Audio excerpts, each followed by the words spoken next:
Chairman সঠিকভাবে নিযুক্ত হবার আগে পর্যন্ত কোনো নোটিফিকেশন এসএসসি জারি করবে না, এরকমই খবর। এটা কোনো অফিসিয়াল খবর নয়, এটা একটা আনঅফিসিয়াল খবর। আমার সঙ্গে ব্যক্তিগতভাবে যারা যোগাযোগ রাখেন তাদের মধ্যে অনেককেই আমি বলি যে যারা সত্যি সত্যি উদ্ভ্রান্তের মতো জানতে চাইছো কবে কি হবে না হবে, তারা একবার এসএসসি অফিসে ফোন করো। বেশ কিছু মানুষ চেষ্টা করে, বেশ কিছু মানুষ পায় না, খুব কম মানুষ ফোনে পায়। তো তাদের মুখ থেকেও দু একদিন আগে যেটা শুনলাম সেটা, প্লাস আমার এক বন্ধু যিনি 9, 10, 11, 12 2016-তে দুটোতেই চাকরি পেয়েছিলেন। 9, 10-এ প্রথমে পেয়েছিলেন, তারপরে সেখান থেকে 11, 12-এ পেয়েছিলেন এবং আপার প্রাইমারিতেও দারুণ স্কোর ছিল তার। কিন্তু যেহেতু 11, 12-এ চাকরি করছেন, কোনো মানুষই সেখান থেকে আপার প্রাইমারিতে আসতে চান না, তাই আপার প্রাইমারি খুলেও দেখেননি তিনি আপার প্রাইমারিতেও জব পেতে পারতেন, কিন্তু ভাগ্যের পরিহাসে দেখুন আপার প্রাইমারি জব করছে কিন্তু 2016-র একজন ক্যান্ডিডেট হয়ে সে ঝুলে আছে। তারও একটা পোস্ট দেখলাম সেখানে, যেখানে বলা হচ্ছে যে এসএসসি অফিসে ফোন করা হয়েছিল এবং সেখানে বলা হয়েছে যে চেয়ারম্যান নিযুক্ত না হওয়া পর্যন্ত কোনো নোটিফিকেশন আসবে না। প্রথমেই বলে রাখি, এটাকে কোনো অফিসিয়াল খবর হিসেবে ধরবেন না, এটা একটা আনঅফিসিয়াল খবর। যেটুকু পেলাম আশেপাশ থেকে সেটা আপনাদেরকে তুলে ধরবার চেষ্টা করছি, এটাকে কোনো অফিসিয়াল খবর ভাববেন না।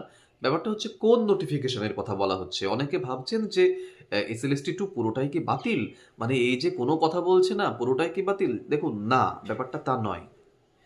মানে কোনো নোটিফিকেশন শুধুমাত্র আপনার এই অনগোয়িং প্রসেসিং বলে নয়, যে কোনো কিছু, ইন্টারভিউ শিডিউল হোক, ভেরিফিকেশন সংক্রান্ত নোটিশ হোক, প্যানেল সংক্রান্ত কোনো আপডেট হোক, হ্যাঁ, ধাপে ধাপে যা কিছু প্রকাশিত হবার কথা ছিল এমন কোনো বিজ্ঞপ্তি অর্থাৎ নতুন কোনো অগ্রগতি আপাতত হবে না, এমনটা জানা যাচ্ছে আর কি। ঠিক আছে, কেন নতুন চেয়ারম্যান গুরুত্বপূর্ণ? এসএসসির বহু প্রশাসনিক সিদ্ধান্ত কিন্তু কমিশনের নেতৃত্বের মাধ্যমে এগোয়। চেয়ারম্যান থাকলে গুরুত্বপূর্ণ ফাইলে অনুমোদন হয়, নিয়োগ সংক্রান্ত সিদ্ধান্ত নেওয়া হয়, নোটিফিকেশন প্রকাশ হয়, প্রশাসনিক সমন্বয় হয়, এই কাজগুলো দ্রুত এগোতে পারে। যদি সত্যিই পূর্ণাঙ্গ সিদ্ধান্ত নেওয়ার মতো নেতৃত্ব না থাকে তাহলে কিছু বিষয়ে কিন্তু বিলম্ব হওয়া খুব স্বাভাবিক, এবং সেটাই হচ্ছে। তবে এটাও মনে রাখতে হবে যে সব কাজে যে একেবারে বন্ধ হয়ে গিয়েছে বা যাচ্ছে এমন তো কোনো অফিসিয়াল নোটিফিকেশনে বলা হয়নি বা হচ্ছেও না। টুকটুক করে একদম কচ্ছপের গতিতে হলেও কিন্তু কাজ চলছে। আমরা বুঝতে পারছি প্যানেল এখনো পর্যন্ত বেঁচেই রয়েছে, মরে যায়নি। এর ভালো দিক কি কি হতে পারে? এই যে ডিলেটা, এর এর ভালো দিক কি হতে পারে? তাড়াহুড়ো করে ভুল সিদ্ধান্ত না নিয়ে নতুন চেয়ারম্যান দায়িত্ব নেওয়ার পরে আরও সুসংগঠিতভাবে নিয়োগ করতে পারবে, এটাকে আমরা ভালো দিক হিসেবে ভাবতে পারি। দ্বিতীয়ত, বর্তমান পরিস্থিতিতে ধরুন আদালতের নির্দেশ, স্বচ্ছতা, আইনি জটিলতা, এই সমস্ত বিষয়গুলো তো খুব গুরুত্বপূর্ণ। তাই কমিশন হয়তো আরও সতর্কভাবে প্রত্যেকটি ধাপে এগোতে চাইছে। তৃতীয়ত বলতে পারি যে একবার প্রক্রিয়া শুরু হয়ে গেলে ধারাবাহিকভাবে যে বাকি নোটিফিকেশন আসা এবং প্রসেসিংটাকে শেষ করা, এটা করতে গেলে চেয়ারম্যানকে লাগবেই। এবং আরেকটি কথাও বলবো, যেখানে বলা হচ্ছে যে এসএসসির মধ্যে কোনো জায়গায় প্রশাসনিকভাবে কোনো পলিটিক্যাল লোকজন থাকবে না, সেইটা একটা খুব ভালো দিক। এবং সেক্ষেত্রে চেয়ারম্যানও যিনি নিযুক্ত হবেন তাকেও কিন্তু মানে তিনি যে পলিটিক্সের বাইরের লোক হবেন, হয়তো তার খোঁজ চলছে বা তাদের মাথায় কিছু নাম হয়তো ঘুরছে, সেগুলোকে এখনো সিলেক্ট করা হয়নি, তাকে এখনো সিলেক্ট করা হয়নি। মোট কথা, চেয়ারম্যান নিযুক্ত না হলে কোনো নোটিফিকেশন সামনের দিকে আসছে না। তো এই যে ডিলেটার ভালো দিকগুলো বললাম, এবার খারাপ দিক কি কি হতে পারে? সব থেকে বড় সমস্যা এই যে দেরি হওয়া। যারা বহুদিন ধরে অপেক্ষা করে আছে তাদের জন্য আরো অনিশ্চয়তা তৈরি হচ্ছে এবং হবেও মনে হচ্ছে। এবং সেই 9, 10-এর পরীক্ষা কবে হয়ে গেছিল মানুষ ভুলে গেছে। 11, 12 তাও তো একটা জায়গায় রয়েছে। 9, 10-এর ভেরিফিকেশন, ইন্টারভিউ কোনো কিছু হয়নি। এদের জন্য ব্যাপারটা আরো ধৈর্যহীনতার দিকে চলে যাচ্ছে এবং খুব খুব ডিপ্রেসড হয়ে রয়েছেন। এবং এটা যত ডিলে করবে, যতই নতুন নিয়োগ আসুক না কেন, এসএলএসটি 2-কে পাশে রেখেই যদি নতুন নিয়োগ আসে, তবু এসএলএসটি 2-তে যারা ঝুলে আছে তারা শান্তি পাবে না যতদিন পর্যন্ত নতুন ভাবে নোটিফিকেশন জারি করে এদের ভেরিফিকেশন ইন্টারভিউ হয়। দ্বিতীয়ত, ধরুন যদি পেন্ডিং নোটিফিকেশনগুলো পিছিয়ে যায় তাহলে পুরো রিক্রুটমেন্ট টাইম লাইনও পিছিয়ে যেতে পারে। এই যে পুরোটা পিছিয়ে যাচ্ছে, পুরোটার পিছিয়ে যাওয়ার ফলে কি হবে বলুন তো? এসএলএসটি 2 এর শিক্ষক নিয়োগ যদি পিছিয়ে যায়, গ্রুপ সি গ্রুপ ডিও পিছিয়ে যাবে, কারণ এই এসএলএসটি 2 এর 9, 10, 11, 12 ঠিকঠাক না করে গ্রুপ সি গ্রুপ ডিতে হাত দেবে বলে আর মনে হয় না।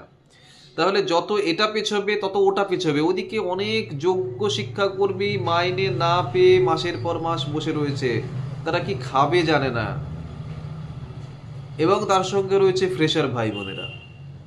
এই যে মানুষজনগুলো রয়েছে, এই এদের যে প্রবলেমটা আর কি, মানে ডিলে হতে হতে হতে হতে কোন জায়গায় চলে যাচ্ছে, এটা খুব খারাপ জায়গায় আছে। তৃতীয়ত, সোশ্যাল মিডিয়ায় নানা ধরনের গুজব, যত ডিলে হবে সোশ্যাল মিডিয়ায় নানা ধরনের গুজব, এবং তার থেকে যত নেগেটিভিটি, আমরা তো সেইভাবেই আমাদেরকে গড়ে নিয়েছি না, যে আমরা পজিটিভ কোনো কিছু দেখবো না, শুনবো না, আমরা নেগেটিভ জিনিসপত্রের উপরে বেশি ইন্টারেস্টেড হব এবং নেগেটিভ জিনিসগুলোকে বলবো এসো নেগেটিভিটি আমার ভেতরে এসো, এটা সেটা দেখবো ইউটিউবে এবং সেটা করব, নিজের মধ্যে নেগেটিভিটি ঢোকাবো।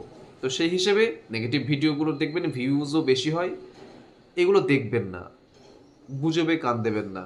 প্যানেল এখনো বেঁচে রয়েছে, প্যানেল ঠিকঠাকই আছে, বেঁচে বর্তেই রয়েছে, শুধু বেঁচে নেই, বেঁচে বর্তে রয়েছে, ভালোভাবেই বেঁচে রয়েছে। প্যানেল ক্যান্সেল হয়ে যাওয়ার মতো কোনো কিছু এখনো ঘটেনি, তাই গুজবে কান দেবেন না। কোনো ফেসবুক পোস্ট বা কোনো হোয়াটসঅ্যাপ ফরওয়ার্ড দেখেই কোনো সিদ্ধান্তে পৌঁছে গিয়ে আলফাল কমেন্ট করে দিলাম, এগুলো করবেন না। এই মুহূর্তে চাকরি প্রার্থীদের কী করা উচিত? আমার মতে 3টি বিষয় মাথায় রাখুন। অফিসিয়াল WBSSC ওয়েবসাইটে নিয়মিত চোখ রাখুন। সম্ভব হলে আপনারাও অফিসে ফোন করে তথ্য যাচাই করুন, কবে কি হতে পারে না হতে পারে সেটা আমি সবাইকেই বলি। আর 3 নম্বর, যতক্ষণ না কোনো লিখিত নোটিফিকেশন আসছে ততক্ষণ কোনো গুজবে বিশ্বাস করবেন না। এই 3টে জিনিস মাথায় রাখুন। সবশেষে যেটা বলবো, যে এই মুহূর্তে যেটা বোঝা যাচ্ছে, নতুন চেয়ারম্যান না আসা পর্যন্ত SLST 2 এর কোনো নোটিফিকেশন প্রকাশ হবে না।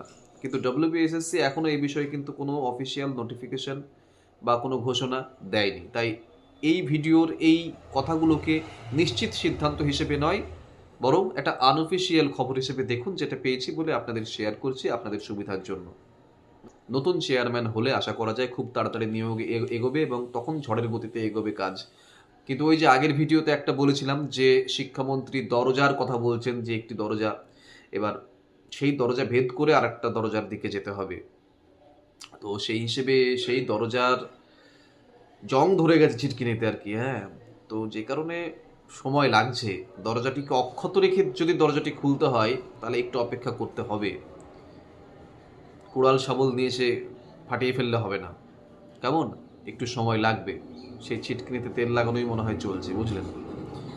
আরেকটু ওয়েট করুন, কিচ্ছু করার নেই আমাদের, আরেকটু ওয়েট করতে হবে। সামনে আপার প্রাইমারি আসছে, আপার প্রাইমারির জন্য আপনারা পড়াশোনা শুরু করুন, পঞ্চায়েতের জন্য পড়াশোনা শুরু করুন, কোনো অসুবিধা নেই। কিন্তু 9-10-এর ভেরিফিকেশন এবং ইন্টারভিউ যাদের বাকি তাদেরকে বলবো যে আপনারা টাচে থাকুন, একদম রেগুলার ইন্টারভিউয়ের পড়াশোনা, কারণ একসময় তো করেছিলেন, সেটা যদি করে থাকেন 80%, 90% আপনার সমস্ত কিছু রেডি আছে। এই মুহূর্তে আপনারা আপারের পড়াশোনা করুন, পঞ্চায়েতের পড়াশোনা করুন এবং মাঝে মাঝে 2-1 দিন পর পর একটু সেগুলো রিভাইজ দিন, 9-10-এর জিনিসপত্রগুলো। আর যারা 9-10-এর ইন্টারভিউর জিনিসপত্র একদমই পড়াশোনা করেননি তাদেরকে বলবো যে হ্যাঁ, আপনারা এখন পড়াশোনা করুন, সামনেই কিন্তু ডেট চলে আসবে। ডেট যখন চলে আসবে খুব তাড়াতাড়ি আসবে। এবার ব্যাপারটা হচ্ছে যে কত তাড়াতাড়ি আসবে সেটা তো আমি জানি কমেন্ট সেকশনে অনেকেই লিখবে যে দাদা আপনি বলছেন যে ঝড় উঠবে, খুব তাড়াতাড়ি কাজ হবে, সেটা কবে হবে? এই কবের প্রশ্ন তো আমাদেরও। আমি যে ভিডিওটা করছি, যে মানুষগুলো দেখছেন, একটা ভিডিওতে অ্যাভারেজ 10,000 ভিউজ আসে আমার। এই 10,000 মানুষজন আমাকে যেন না ভাবেন যে আমি কোনো আধিকারিক বা আমি এই 10,000-এর বাইরে কেউ। হ্যাঁ, আমি আপনাদের সঙ্গে চাকরির পরীক্ষাটা দিইনি ঠিকই, কিন্তু আমিও আপনাদের মধ্যেরই মানুষ একজন। হ্যাঁ, আমি কিছু স্টাডি মেটেরিয়ালস দিয়ে আপনাদের গাইড করি যেগুলো আপনাদের ভালো লাগে, আমি কিছু ইনফরমেশান দিয়ে বা কিছু প্রেডিক্ট করে আপনাদের গাইড করি, যেটা মেলে, যেটা আপনাদের ভালো লাগে সেটা আলাদা ব্যাপার। কিন্তু আমি আপনাদের 10,000 জনের মধ্যে, মানে 10,000 জন প্লাস আমি একজন, ধরে 10,001 জন। তাই আমি সেই তথ্যগুলো জানতে পারবো না। অনেকে দাবি করেন যে খবর পেলাম, বিভিন্ন সূত্রে খবর পাচ্ছি, গোপন সূত্রে খবর পাচ্ছি। এই সমস্ত সূত্র যে মেলে না আপনারাও জানেন, আমিও জানি। আমি প্রেক্ষিত বিচার করে কথা বলি, সেই প্রেক্ষিতে যদি কোনো কিছু মানে সার থেকে থাকে তাহলে সেগুলো মেলে, সেগুলো আপনারা দেখেছেন এর আগে। এটুকুই বলবো। ভিডিওটি ভালো লেগে থাকলে লাইক করবেন, কমেন্ট করবেন, শেয়ার করবেন, নিজেদের মতামত জানাবেন কমেন্ট সেকশনে এবং অবশ্যই চ্যানেলটি সাবস্ক্রাইব করে রাখবেন, বেল আইকনটি প্রেস করে রাখবেন যাতে সবার আগে নোটিফিকেশন আপনার মোবাইলে পৌঁছয়। ভালো থাকুন, দেখা হচ্ছে পরের ভিডিওতে খুব তাড়াতাড়ি।